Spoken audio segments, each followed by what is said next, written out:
साथियों, 100 साल बाद आई इतनी भीषण महामारी कदम कदम पर दुनिया की परीक्षा ले रही है। हमारे सामने एक अदृश्य दुश्मन है और ये दुश्मन बहुरूपिया भी है। और इस दुश्मन के कारण, इस कोरोना वायरस के कारण हम अपने बहुत से करीबियों को खो चुके हैं। बीते कुछ समय से जो कष्ट देशवासियों ने सहा है, अनेकों लोग जिस दर्द से गुजरे हैं,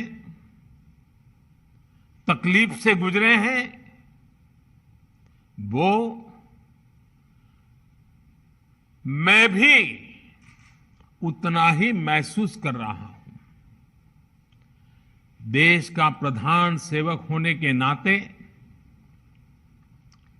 आपकी हर भावना का मैं सहभागी हूं। कोरोना की सेकंड वेव से मुकाबले में संसाधनों से जुड़े जो भी गतिरोध थे, वो तेजी से दूर किए जा रहे हैं। युद्ध स्तर पर काम करने का प्रयास हो रहा है। आपने देखा होगा, सरकार के सभी विभाग, सारे संसाधन, हमारे देश के सुरक्षा बल, हमारे साइंटिस्ट, हर कोई दिन रात कोविड की चुनौती का मुकाबला करने में एकजुट है। देश के अलग अलग हिस्सों में तेजी के साथ कोविड अस्पताल बन रहे हैं। नई टेक्नोलॉजी से ऑक्सीजन प्लांट लगाए जा रहे हैं। हमारी तीनों सेनाएं, वायुसेना, नेवी, आर्मी, सभी पूरी शक्ति से एक काम में जुटे हैं। ऑक्सीजन रेल इसने कोरोना के खिलाफ इस लड़ाई को बहुत बड़ी ताकत दी है। देश के दूर सुदूर हिस्सों में ये स्पेशल ट्रेन्स, ये ऑक्सीजन रेल ऑक्सीजन पहुंचाने में जुटी हैं।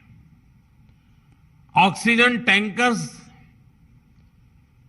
ले जाने वाले ट्रक ड्राइवर्स बिना रुके काम कर रहे हैं।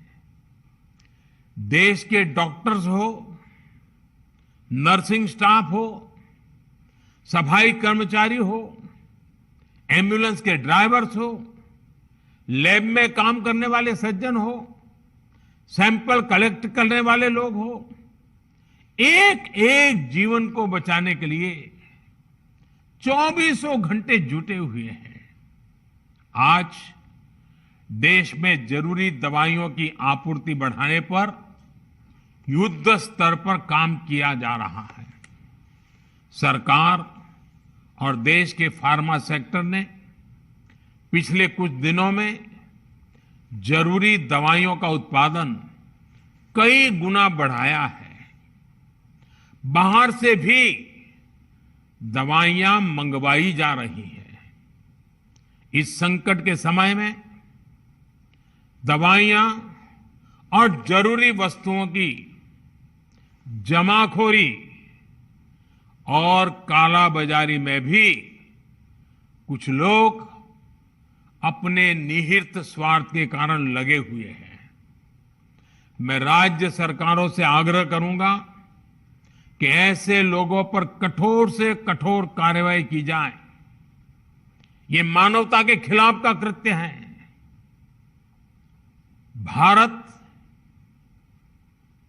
हिम्मत हारने वाला देश नहीं है। न भारत हिम्मत हारेगा और न कोई भारतवासी हिम्मत हारेंगे। हम लड़ेंगे और जीतेंगे।